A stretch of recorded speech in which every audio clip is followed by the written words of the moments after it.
Hello everyone, welcome to Neurasapiens. In today's tutorial, we will learn how to reset cards in a Tableau worksheet for data visualization that we create using Tableau Public Desktop Edition. The dataset that we will be using today is going to be the Complete Pokémon dataset. So I'm going to first drag and drop this dataset into my Tableau Public Desktop session.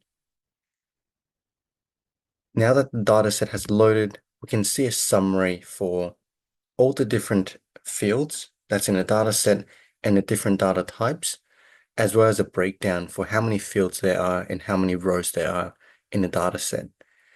I'm now going to go to my worksheet here in orange, and I'm going to drag the attribute classification to columns and against dragon to rows.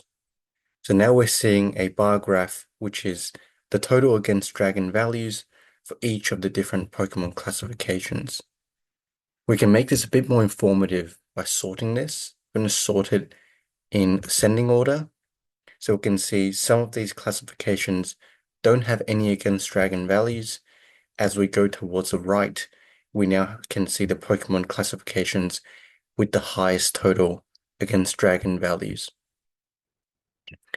Now to hide or to reset the cards for this Tableau worksheet, we can go to the top panel, click on the drop-down Show or Hide Cards, and we'll check the option Reset Cards. This will then remove any cards which you have added that was not part of the default Tableau desktop worksheet. Right now, this is set to the default. So if we go ahead and add in, for example, caption, we'll add in summary, and now we want to reset cards.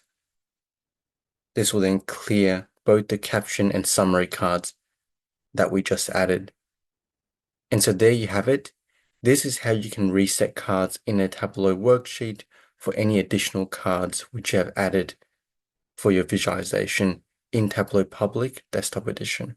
If you found this tutorial helpful, please give it a thumbs up, subscribe and click the notification bell for weekly videos. Please share the video with anyone who you think would benefit from the content and comment below what topics you would like to learn.